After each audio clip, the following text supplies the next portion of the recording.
So, Kate, what's coming up on the show today? Robert, we have castles, we have movie stars, we have elephants. This is American royalty. We have William Randolph Hearst and Marion Davies and their castle in the sky. Hello, and welcome to another episode of Queens, Kings and Dastardly Things. I'm Robert Hardman, Daily Mail columnist and royal biographer, and I'm joined as ever by my colleague, Professor Kate Williams, royal biographer and royal historian. Hello, Kate. Hello, Robert. And today we are looking at a dynasty with an extraordinary castle, probably one of the most extraordinary castles ever built, and the contents are to this day a joy to behold. A dynasty with all sorts of murky secrets, and some lingering questions that continue to this very day. But Kate, where are we starting? Give us a moment in history where we should begin this tale, and who are we talking about? Robert, I'm taking you back to 1916. In 1916, just off Times Square, and you are in the New Amsterdam Theatre, which is still there now. I believe it's showing Aladdin the Musical, but you're not watching Aladdin the Musical. You are watching the famous Ziegfeld Follies. Now, the Ziegfeld Follies are the act in New York of this period, the 1910s, 1920s, and they've pretty much got a residency in the New Amsterdam Theatre. They're fantastic. It's dancing girls, it's comedians, it's singers. It's a brilliant review, so inventive, so beautiful. And we have one of their stars is a 19-year-old called Marion Davies. She has gone into the Ziegfeld Follies after sisters went into showbiz, and she is a very successful comedienne, but she's got a stammer, so they don't let her act, but she's a wonderful dancer. And there's someone who spotted Marion, and every night for 8 weeks, the same man sits in the front row and comes to watch Marion Davies dance. And that man is the 53-year-old William Randolph Hearst, the greatest newspaper owner in America, a man who one day his circulation will hit about 20 million. He one day will own, in the peak in about some 1928, 1927, he owns about 30 newspapers across the country. He's the pioneer of this yellow journalism, sensationalism. He's hugely rich, magazines, newspapers, and he's fallen in love with Marion Davies, this beautiful, talented Ziegfeld Follies showgirl. Now, she avoids him. Hard to get. Well, the other girls say that he's a wolf in sheep's clothing, and she is sick of young men who come and watch her, and then stage door Johnnies, she calls them, and then especially the Yale ones. She said, I can't bear those men from Yale who are always hanging around the stage door, and they're all so rude. So she doesn't want really for anything to happen. He tries to invade a photo shoot by hiding in the back cupboard. But eventually, she, after a couple of years, she agrees to start a relationship with him. And that is the beginning of this incredible 30-year plus long relationship between William Randolph Hearst and Marion Davies. They build this incredible castle that you were talking about, and this is quite the partnership. But what I find so fascinating about him is he wants to replicate the sort of grandeur of all the ages from all over Europe, really. He's been on a childhood tour. He's seen castles as a young man. He's seen great works of art. And as well as being determined to capture the heart of Marion Davies, he wants to build whatever you want to call it, Camelot, Tintagel, Versailles. I mean, roll it all into one. He's going to do it. He's also going to do it. There's one slight fly in the ointment here, and that is that there is a Mrs. Hearst knocking around. There's a Mrs. Hearst, Millicent Hearst, the mother of his 5 sons, and she was a showgirl too, so he's got a type. But before we get to peak Hearst, if you like, let's go back to the start, the founding father, if you like, of one of the great ruling dynasties in American history. The money comes from mining. His father, George, his mother, Phoebe. Phoebe is a great philanthropist, and she sets up the Anthropology Museum. They start it's quite humble beginnings, doesn't it? I mean, George comes from a sort of farming family in Missouri. Phoebe, I think, is a teacher in Missouri. It's a great American success story. But then George, he strikes it lucky in those Wild West sort of gold prospecting days, doesn't Wild West, gold rush, he strikes it lucky. Exactly. I mean, this is the huge expansion of the American mining industry, the American building industry. It is, an endless hunger for these raw materials. it? Right. So Dad George, he, unlike so many people in those gold rushes, he actually makes money. Not just from perspective for gold. I think he invests in a silver mine. He's quite good at investing in mines, isn't he? And then he starts building up land and masses of it. I mean, he's got tens of thousands of acres of California, and then he branches out into newspapers. So by the time George and Phoebe, by the time their only son, because William is an only child, isn't he?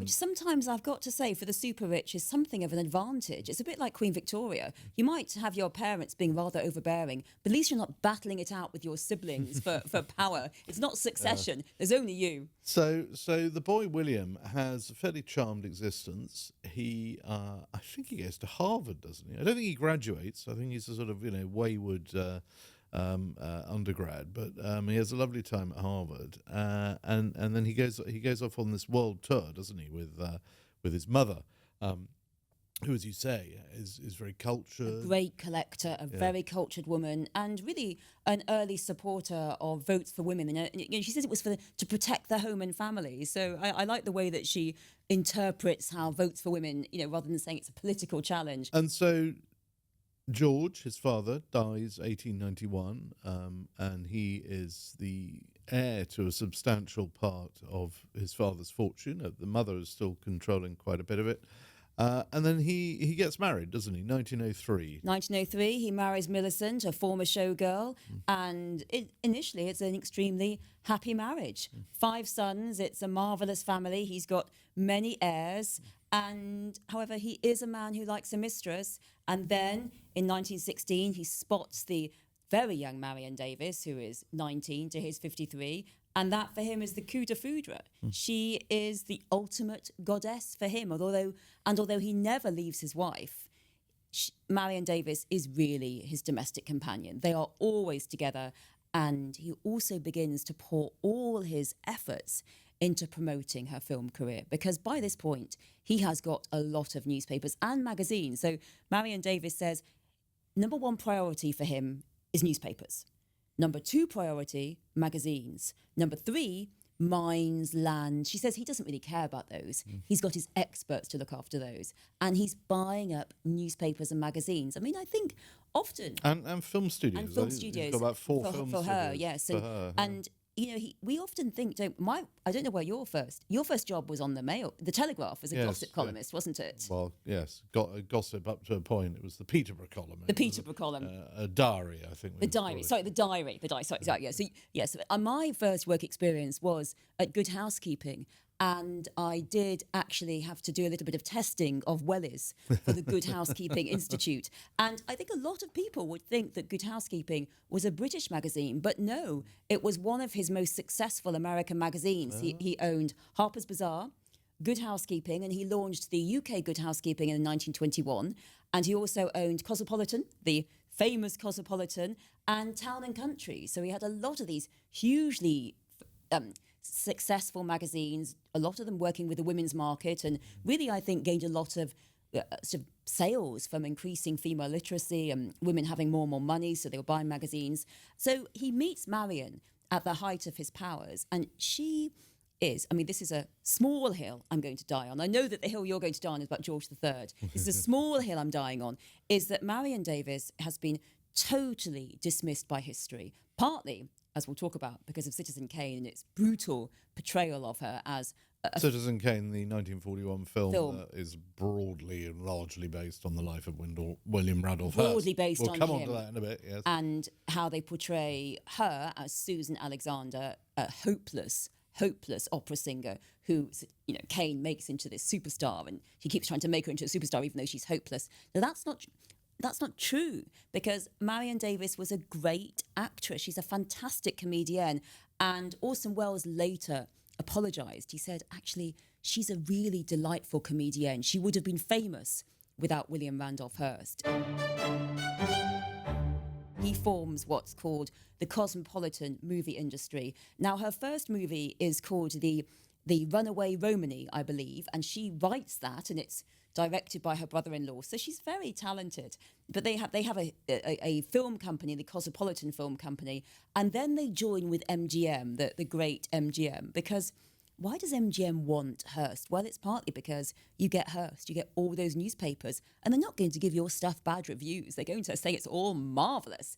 So they join with MGM, and we know what it's like for the stars at MGM. You are possessed by the star machine. Not Marion. She gets a 5,000 square foot dressing room. She also gets a salary of about $500,000 every year, plus the profits of her films. And that is pretty impressive. She makes about 3 films every year for a decade, and she makes nearly 50 films overall. One of my favourite Marion films is When Knighthood is in Flower, about Mary Tudor, not Mary I, but Henry VIII's younger sister, who marries the King of France and then marries Charles Brandon. So they filmed that at Windsor Castle. It was meant to be hugely expensive, and it was generally well received in America, but the British audience thought, what on earth are these Americans doing portraying British royals? But do you know who thought it was rather good? Future Edward VIII thought it was great. Yes, I can imagine. I can imagine he thought it was marvellous. So she makes a lot of these films, and a bit of the battle between Marion and Hearst is over her roles. He wants her to play these big, tragic roles. He wants her to play Juliet in Romeo and Juliet. She wants to play the comedy roles. He doesn't want her kissing anyone, really, and any big romantic roles. But essentially, I mean, the deal that she gets with MGM, I love to see it, because I see so many actresses really exploited by these movie studios. And here is one playing her own game. And yes, she's got Hearst, but well, that's quite a big leg up. That's quite a big leg up. And this is the thing, a lot of scholarship say, oh well, Hearst's association undermines her, and actually, I think that's a misunderstanding of what it was like for women in the industry. Media empire How are women in the industry supposed to make it? It's a man's world. They are, assessed on so many sexist ways. She's a great actress, and she has this leg up behind her, and simply that is the case. So she gets a lot of power for women, and the two of them really she's making a lot of money. She's not just a rich man's toy. Far from it. She's making millions and millions, and they start to bond together. She's a hostess. She's not in secret. They're sort of living openly together. She is a great Hollywood hostess. They host everyone at their 2 incredible homes. Number 1, the Santa Monica Beach House, and number 2, their castle. So let's talk about the castle. It's in about 1919 that he finally decides he's going to build an amalgam of all these amazing castles. A museum of everything I've ever wanted, which George Bernard Shaw says this is what God would have built if he had the money. and so Hearst he wants to build this extraordinary castle. He also wants to fill it with extraordinary things. And he enlists the help of a female architect, doesn't it? It's quite interesting. He doesn't go for some tweedy old stately home builder from the UK. He teams up with a woman called Julia Morgan, and it's a very endearing partnership, isn't it? Yes, she'd already worked for his mother, and Julia Morgan she's the first woman to be certified in architecture in California. I mean, she is a pioneer. She was finally recognised by the American Institute of Architecture posthumously and got their gold medal in 2014, but she should have got it during her life. I mean, she is so talented. And I totally agree with you. We can hardly say that William Randolph Hearst was a feminist, but yet he chooses to patronise some great female artists, not just Marion Davies, but also Julia Morgan. And the land where he decides he's going to build this amazing castle, this is land he's inherited from his father, I think. This is on the family ranch. I mean, when his father died, I think the ranch or the lands owned by the Hearsts was so substantial that I think it included 14 miles of Californian coastline. So it's already a pretty big estate. And he wants a castle on the hill, doesn't he? He wants this idea of a sort of castle in the clouds. A dream castle. That's going to be his precious place, full of all this art and architecture, and indeed buildings from Europe. So this thing starts to take shape, And by the 20s, I mean, it has become the go-to place, hasn't it? And I mean, all the great names of that era, Hollywood and others. I mean, Winston Churchill goes to stay there in 1929, and people have heard of this place that's got extraordinary priceless Flemish tapestries, old masters on the walls. It's just like a sort of Victorian Albert Museum crossed with a vast villa. I mean, there are enormous swimming pools. I mean, it's something that I think even the richest and grandest, they're all rather intrigued by it, aren't they? I mean, he is a great collector, and he's filled it with everything he loves. I think it's sort of caricatured as being very rich and therefore somehow devoid of taste, but actually he's got great taste in many ways. I mean, he wants this. He wants to sort of buy history and stick it in this new castle he's building on this hill on the family ranch. And by the way, we should sort of say roughly where it is. It's sort of between Los Angeles and San Francisco. And it's a museum now. It's hugely successful. I think it's one of the most successful museums in California. Yeah. It's packed, and the work they do in the castle in terms of conservatorship of these very varied antiquities, he packs it. It's got everything from Egyptology. I mean, there's a statue there of a Egyptian goddess from about 1500 BC. I mean, the stuff he has in there, he went on a spree. Let's put it this way. Let's lay a few seeds, Robert. He's spending a bit too much money. So, okay, we're talking about Hearst Castle, or as Hearst himself liked to call it, the Enchanted Hill. You say there's a comparison Yes. with this beautiful, beautiful castle, which I'm dying to see, which is open to the public as a museum. Where is this comparison? The comparison I'm thinking of is another equally extraordinary place that I visited just a few months ago to talk to its owner, one Donald J. Trump. Are there many arts and antiquities inside There Mar-a-Lago? are. Mar-a-Lago is quite similar to the Hearst project in many ways. It was built by a woman, in fact, who at the time was the richest woman in America, Marjorie Merriweather Post. She was the heir to a retail fortune, particularly frozen food, the Bird's Eye Empire. I like a fish finger. I've contributed to that. Yeah, I like a fish finger. Well, Or a crispy pancake. I like those as well. Crispy pancakes too, and it all started from that family. And so Marjorie is a very rich woman, and she wants to build a Spanish style, sort of Moorish Spanish palace in Palm Beach on a strip of land between the lake, the lagoon, and the sea. So hence Mar-a-Lago, from the sea to the lake. Mar-a-Lago. And in the middle, on a 13-acre plot, nothing like as big as the Hearst Ranch in California, which is sitting amid hundreds of thousands of acres. But this is on a strip of land by the sea, and she builds this extraordinary pink palace, which is sort of inspired by the Alhambra Palace in Spain. So she's had a similar sort of thought process to William Hearst. Inspired by the Alhambra. Interesting. That is a beautiful palace. Well, that's on the outside, it's Alhambra. On the inside, she's more inspired by sort of Florentine and Roman palaces. So she actually shipped over Italian artists to paint the murals and frescoes that sort of line the walls within. There's a ceiling in the Grand Saloon as you walk in, and it's covered in gold, and it really is gold. And she used up the entire supply of gold leaf in the USA at the time. So this is exactly the same time. It's 1926 that she's building Mar-a-Lago. Exactly the same time that William Hearst on the other coast, over on the Pacific coast, is building his extraordinary palace.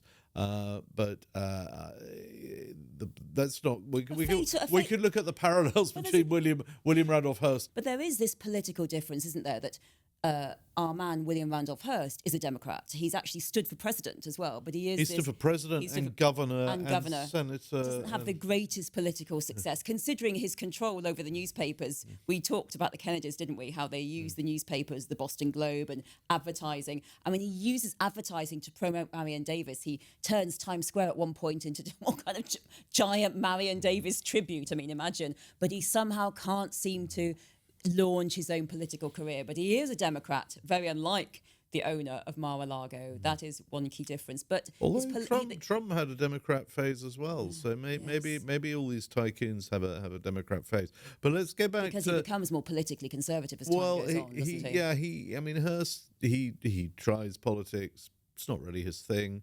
And he is increasingly sinking more and more of his efforts and his time and his focus into this castle, while obviously at the same time running this media empire. I think it's a problem. I think you're going to struggle if you're trying to get the Democratic vote and you're totally anti the unions. I mean, we could go into his political ambitions for a long time, but for me, the reason why William Randolph Hearst cannot get his political campaign off the ground is, number one, he's not necessarily a very likeable personality. He's not very good at connecting with the people. But number two, he is avidly against unionised labour. And if you can't give the impression that the Kennedys do so successfully, a little bit later, that you believe in the working man and you're there to support the working man, I think your chance of getting some kind of democratic in is very low. That's a simplified argument, I'd say. So he has very little political hope. So it's almost like as his political ambitions keep failing, he invests everything into this wondrous castle. And then we start to get into the 30s, and of course he takes a big hit in the financial crash of 1929, doesn't he? The crash really damages William Randolph Hearst, but just before the crash, there's a big scandal that's a problem for him. There is a boat party for the founder of Paramount Pictures, Thomas Ince. They all go on this boat, him, Marion Davies, Charlie Chaplin, and Thomas Ince falls very ill on this boat. He's not got great health, and apparently he eats an almond, which he shouldn't eat. It's very bad for his stomach. He's transported off the boat. The doctor says he's unwell, and the next day, after being treated at a hotel, he dies. And the story gets around that he's been shot, that William Randolph Hearst shot him because William Randolph Hearst was jealous because Charlie Chaplin was having an affair with Marion Davies and shot Thomas Ince by mistake. And no matter what is tried, they even have Thomas Ince is in an open coffin and there's no bullet wound. But no matter what is tried, this story really dogs them. The idea there's been an affair between Chaplin and Davies. I mean, Chaplin and Davies are constantly working together. They work together on films. And Charlie Chaplin is quite a frequent guest at the castle. A frequent guest, and there's he likes playing tennis on the roof. Yes, and Charlie Chaplin. I mean, you can't. You're a big movie star, but you still have to stay in with the man who pretty much owns every gossip column, every review page, everything. So this is the beginning of a big scandal about Hearst and the relationship between Hearst and Davies, which has been forgiven. People start to be a bit concerned about it, and then in the 30s. He really collapses. And it's by 1937 that he's actually in £126 million worth of debt, according to one of the sources. Marion Davies says too much spending on art and his New York real estate has collapsed. So although he has the mines and he has the newspaper circulation is dropping. People aren't buying newspapers and magazines, but also his real estate investment are collapsing, as so many real estate investments collapsed during the wartime period, particularly in New York. And actually, Marion Davies bails him out. She gets this phone call saying they urgently need some money. So she actually finds $5 million of her own money to start paying off some of his debt. So she's not a gold, I would hate using the word gold digger, it's so sexist, but she is there, she's a partner, and she's earned her own money from this massive MGM contract of $500,000 a year and all this huge dressing room. But the 30s is a real decline for him, and he is also, his political ideas are really putting him in opposition to a lot of the American public. Well, yeah, he's pro-Hitler. He's pro-Hitler. He starts off, but he actually goes to interview Hitler, doesn't he? He goes to interview him, and then he says he's anti-Hitler's treatment of the Jews, and this is shocking. But then when Hitler invades Russia in 1941, he thinks this is a great idea. But World War II does really send his newspaper empire back up again, because in wartime, people read newspapers. Yeah, there's a spike in advertising, so the fortunes are slightly revived. But as the Second World War starts, yes, money's coming in again into the papers, but he's got a big PR crisis on his hands, and that is in the form of a film which everybody knows is all about him. So tell us briefly, Kate, because you've seen it, and I saw it so long ago I can't remember. But tell us. It's not a war film. Yeah. Well, it's sort of wartime film, isn't it? It's sort of, it comes out in 1941. So, but yes, tell us about Citizen Kane and why Why is it so like the Hearst story? So Citizen Kane is often seen as the great film, the iconic American film, and it is about a man who's very largely based on William Randolph Hearst, and that's Charles Foster Kane. And where it's particularly cruel is that Charles Foster Kane is obsessed with this hopeless, totally hopeless opera singer called Susan Alexandra. She can't sing, she's absolutely rubbish, and that is based on Marion Davies. And this really becomes everyone laughing at Marion Davies when she's not obviously a singer, but also she was a very, very talented actress. There was a reason why everyone was watching her films. It wasn't just because the Hearst papers told them to, because if we look at it, the Hearst papers told everyone to vote for William Randolph, and people didn't. They told people to watch her films, and people did because they were genuinely good. But she suffers. But she says, I never watched it. She says, I never watched it. I don't listen to criticism. And her sister watched it and is very cross, but she never does. So, she says. so she's suffers from this film. But what about Hearst himself? He really takes against it even before it's finished. He tells all his papers they are not to review it, advertise it, promote it. The result of which it actually it doesn't make any money. I mean, it's not a hit by any means. So in that sense, his attempt to sort of squash it is partially successful, as though, as you say, it's now people look back on it as one of the greatest films ever made. But very briefly, the character Citizen Kane in the film, so much about him, as you say, Kate, is similar to William Hearst. He's got money in mining. He's got huge interests in the media, quite apart from his love affair with a singer. And as you say, Marion Davies is a talented singer. The singer in Citizen Kane is not. But it does sort of signal a sense that he's fallen from greatness. I mean, when you have a film that is essentially openly mocking you, even if you're very rich, it's definitely a come down for him, isn't it? This really is the end of William Randolph Hearst and Marion Davies. In terms of his political attitudes, I mean, this is the same year in which he supports Hitler's invasion of Russia. I mean, in terms of his political attitudes, in terms of his attitudes towards the unionised workforce, which we've talked about, this is increasingly out of step with what is being voted in. The working man is going to fight, and when he comes back from fighting, he wants to be treated better by his employer. So William Randolph Hearst is really at the he's in decline at this point. A lot of his art has had to be liquidated. His estate has had to be liquidated to pay off these huge debts. In the 1920s, he lived, as so many did in the 1920s, as if he was never going to be poor, as if he was never going to lose everything. And now he is in really a very large decline. Mm. And we get to just after the Second World War, his health's declining, his grip on the empire's declining, and 1947 he leaves his castle. He leaves his castle and he goes to Marion Davies's Los Angeles home, probably quite much easier to live in than a gigantic castle full of art and antiquities. And the actual death of William Randolph Hearst is such a sad story. Marion Davies has been looking after him, devoting herself to him, totally devoting herself to him, propped him up with her own money, and she's formed a good relationship with the sons because they've accepted that if they want to see their father, she's always going to be there. She's been nursing him on his deathbed and she's exhausted, and she invites the sons to come, the 5 sons to come and sit vigil with him, and they come and they have a lovely conversation and they say, Marion, you must be exhausted. You've been working so hard. Why don't you take a rest? Take a rest. Take a sedative and take a rest. So she takes a sedative and she has, a rest that she really does need. I think when you say takes a sedative, you're probably being slightly charitable, Kate, aren't you? She sedative in bottle form. She's quite an enthusiastic drinker, isn't she? She has been drinking, and I think it's not easy nursing a dying man, and society is turning their backs on them, isn't it? And they were happy to come to their parties and drink their wine and do these Versailles parties, and now when they're on hard times, not so much. So life is getting a bit lonely for her, and she's of course very much younger than him. I mean, she's still a very young woman, and she takes a sedative, takes a sleeping draught, and goes to bed and has this well-earned rest. And while she's sleeping, William Randolph Hearst dies. He actually dies. And at this point, you probably think the sons would sit there saying, oh, how sad, let's wait for Marion to wake up.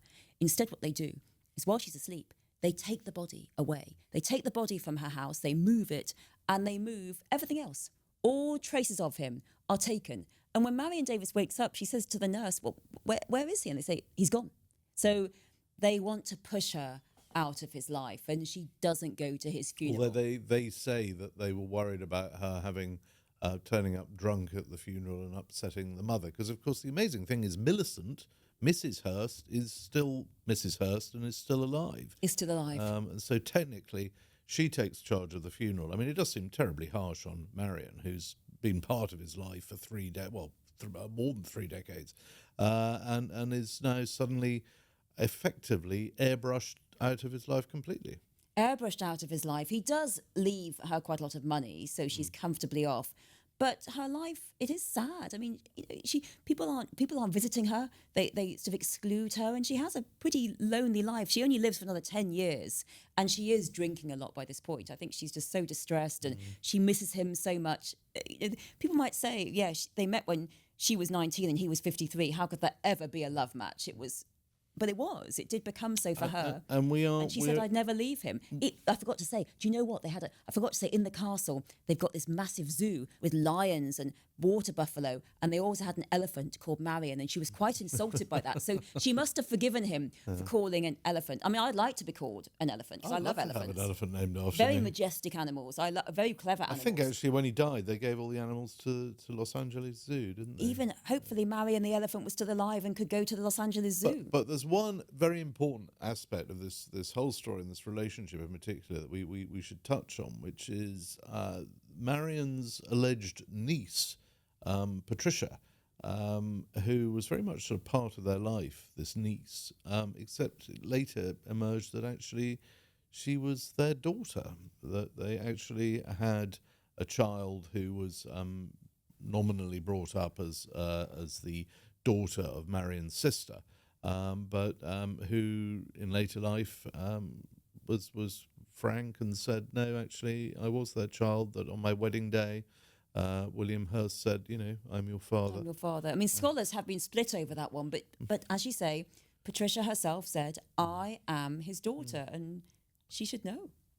Well, it is a remarkable tale, and it's by far from over, because when we come back next time, we're going to look at another extraordinary female member of the Hearst dynasty, one who's still very much with us today. Patricia is not the only famous Patricia Hearst. There's another one who's going to come along in another generation and cause great scandal, and who I've actually briefly met in a royal setting. But we'll have to save that for another episode, because that's all we have time for now. So on that castle in the sky note, it just remains for me, Robert Hardman, and me, Kate Williams, to say goodbye. Thanks for listening, and goodbye.